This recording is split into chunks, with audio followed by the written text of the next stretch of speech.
सैयदना गौसुस सकलैन कुतुब रब्बानी महबूब हक्कानी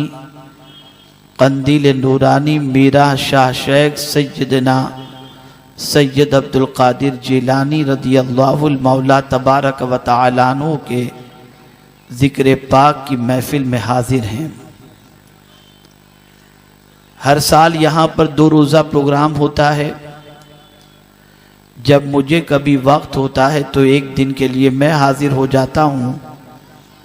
आज भी हाजिर आया हूँ और मैं चाहूँगा कि मुख्तसर से वक्त में कुछ ज़रूरी बातें आपके दिलो दिमाग में उतारने की कोशिश करूँ, ताकि हम और आप तालीमात गौसुस सकलैन रदियल्लाहु तआला अन्हु की रोशनी में अपने मुस्तकबिल को भी ताबनाक कर सकें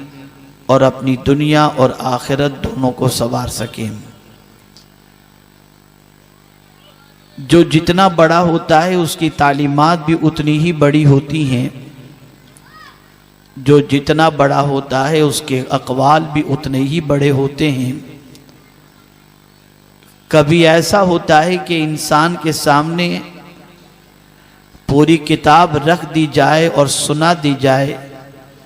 तो उसकी ज़िंदगी में वो इनकलाब पैदा नहीं होता,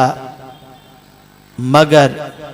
किसी अल्लाह वाले के एक जुमले को उसके गोशगुजार कर दिया जाए तो उस एक जुमले से उसकी ज़िंदगी में इनकलाब पैदा हो जाता है। इसलिए कि अल्लाह वाले कहते कम हैं करते ज़्यादा हैं, और जब वो कहते हैं तो उनकी बातों में इतनी तासीर होती है कि उनकी ज़िंदगी के अमल का सारा निचोड़ उनके ज़र्री अक़वाल के अंदर पोशीदा नज़र आते हैं। हम में कौन नहीं जानता कि सैयदना गौसे पाक रदियल्लाहुल मौला तबारक व तआला अन्हु का मकाम बहुत अरफ़ व आला है। हर शख्स जानता है। सहाबा और ताबईन के बाद अल्लाह ने गौसुस सकलैन रदियल्लाहु तआला अन्हु को बड़ा ऊंचा मर्तबा अता फरमाया। शिकम मादर से वली बनकर के तशरीफ़ लाए। शिकम मादर से 17 पारे के हाफिज बनकर जलवागर हुए और पैदाइश के साथ ही अल्लाह अज़्ज़ व जल्ल के आकाम की पाबंदी करते दिखाई दिए और रब्बे कदीर जल्ल जलालहू और उसके प्यारे महबूब सल्लल्लाहु अलैहि वसल्लम की मोहब्बत में अपनी ज़िंदगी के सारे लम्हात को गुजारते दिखाई देते हैं। मेरे प्यारे आका सल्लल्लाहु तआला अलैहि वसल्लम के प्यारे दीवानों, यूं तो सैयदना गौसुस सकलैन रदियल्लाहु तआला अन्हु के कई अक़वाल हैं, लेकिन आज मैं गौसे पाक रदियल्लाहु तआला अन्हु के एक कौल पर अपनी पूरी तकरीर करना चाहूँगा, और वो कौल कुरान की रोशनी में उसकी अहमियत क्या है और हदीस की रोशनी में उसकी अहमियत क्या है, उसे मैं आपके गोश गुजार करने की सआदत हासिल करूँगा। एक मर्तबा मोहब्बत में डूब कर आकाए करीम सल्लल्लाहु अलैहि वसल्लम की बारगाह बेकसपना में तोहफ़े दुरूद व सलाम पेश करें। अल्लाहुम्मा सल्लि अला सय्यिदिना व मौलाना मुहम्मदिन मादनिल जूद वल करम व आलिहिल किराम व इब्निहिल करीम व बारिक व सल्लिम सलातम व सलामन अलैका या सय्यिदी या रसूल अल्लाह सल्लल्लाहु तआला अलैहि वसल्लम। मेरे प्यारे आका सल्लल्लाहु तआला अलैहि वसल्लम के प्यारे दीवानों, सैयदना गौसे पाक रदियल्लाहु तआला अन्हु ने किसी को कोई बड़ा मकाम हासिल करना हो, बड़े मर्तबे पर फाइज होना हो, मुस्तजाबु दावात होना हो, बारगाह रब्बुल इज़्ज़त के कुर्ब की दौलत से माला माल होना हो, अल्लाह के पसंदीदा बंदों के अंदर शामिल होना हो, तो उसके लिए क्या करना चाहिए? तो गौसे पाक रदियल्लाहु तआला अन्हु ने इरशाद फरमाया, 2 चीज़ों को लाजिम पकड़ लो, अल्लाह रब्बुल इज़्ज़त जल्ल जलालहू दुनिया में भी तुम्हें इज्जत अता करेगा और आखिरत में भी तुम्हें इज्जत अता करेगा।